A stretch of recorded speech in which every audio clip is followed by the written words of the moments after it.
everyone, it's Mrs. Harrison here again. I hope you are all well. I'm about to read today's story to you, which I have chosen, Jim and the Beanstalk. Now, I haven't done a collective worship for you today, but I know that later on this afternoon, at the usual time on a Friday, Miss Crawley has arranged for us to have a virtual sing-song together. And the song she has chosen is the Potato Song, which is very catchy indeed. Probably more catchy than Joy, Joy, Joy. So once you've heard it, you won't be able to get it out of your head. I hope you can join in with that if you're able to. The details are on the website or on Twitter or on Facebook. Okay, so Jim and the Beanstalk. Early one morning, Jim woke up and saw an enormous plant growing outside his window.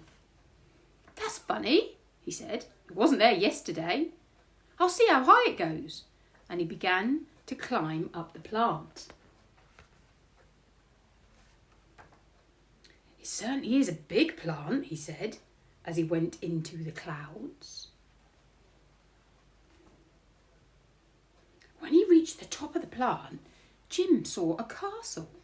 "I'm hungry," he said. "I'll ask at the castle for breakfast. I hope they have cornflakes." Jim ran to the castle and knocked on the door.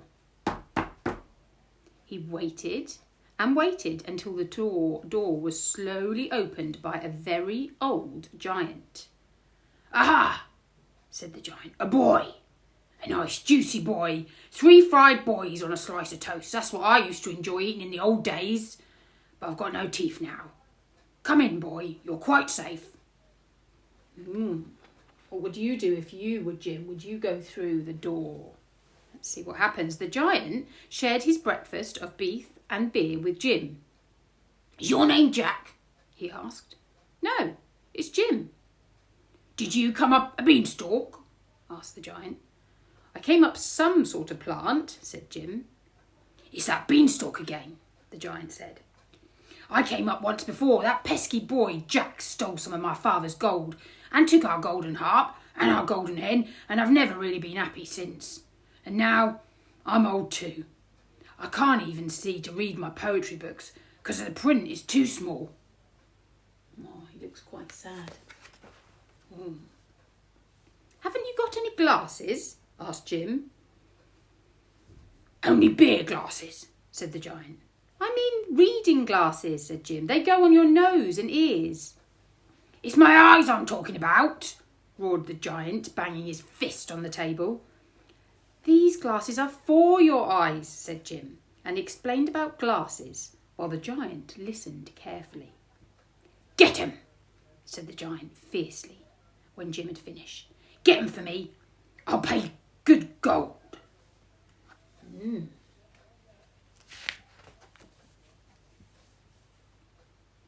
"I'll have to measure you," said Jim. So Jim measured the giant's head. I do like that picture. It reminds me of the sort of measuring that children in Year 2 do when they're having their maths lessons.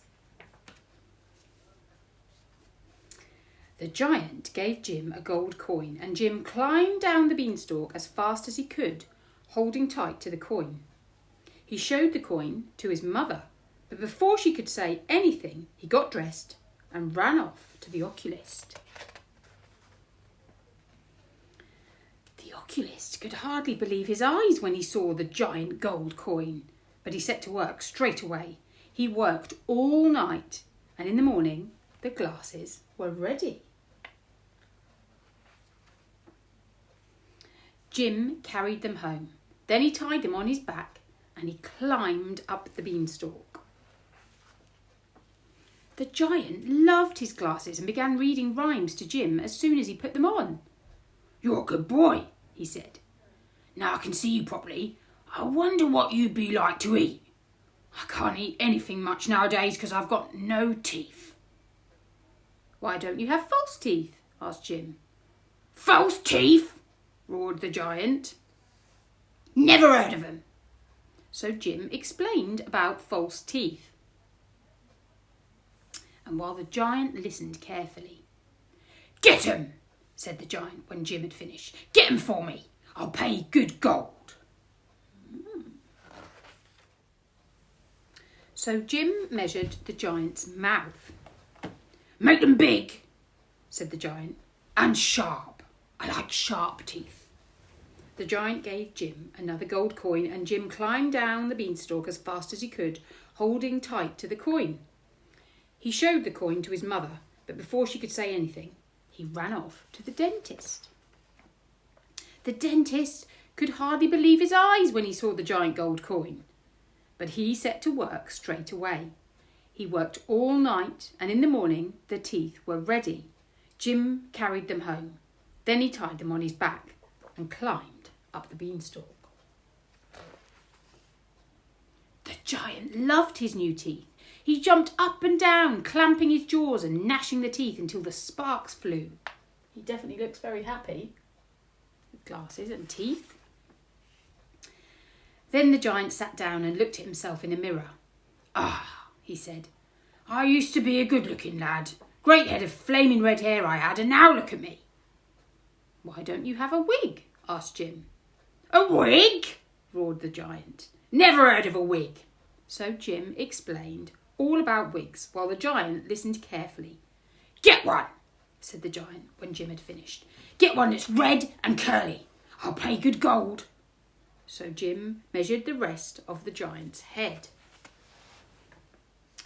The giant gave Jim another gold coin, and Jim climbed down the beanstalk as fast as he could, holding tight to the coin. He showed the coin to his mother, but before she could say anything, he ran off to the wig maker. The wig maker could hardly believe his eyes when he saw the giant gold coin, but he set to work straight away. He worked all night, and in the morning the wig was ready. Jim carried it home. Then he tied it on his back and climbed up the beanstalk. Bit of a pattern happening here. The giant loved his wig. "I look about 100 years younger," he said. He put on all his best clothes and danced about the room, beaming at himself in the mirror. "Marvellous! Wonderful!" he boomed. "I'm happy again. I feel like a new giant. And my appetite has come back too." Ooh, his face looks a bit sinister there, doesn't it? The giant stood still and looked at Jim. "Fried boy," he said thoughtfully. Jim waited to hear no more. He ran to the beanstalk, slid down it as fast as he could, and landed below in a heap. Above him, he could hear the thunder of the giant's footsteps seizing an axe. Jim swung mightily and chopped down the beanstalk. At the very moment the beanstalk fell, something else landed beside Jim with a thud, and it was a huge piece of paper wrapped around a giant gold coin. On the paper was written, "Dear Jim, thank you for the teeth and the glasses, also the lovely wig. Your friend, the giant." Jim ran inside and showed the giant gold coin to his mother. "At last you can keep a coin for yourself," she said. Somewhere in the distance, Jim heard the rumble of giant laughter. That's definitely my favourite page of the book. When I was younger, I used to read this book.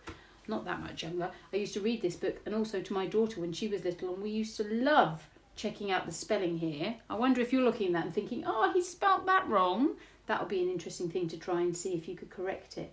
But it does make me smile. I hope you enjoyed that story, and I hope you all have a lovely weekend. Don't forget the sing-along later on this afternoon to the song of Potato. Okay, goodbye.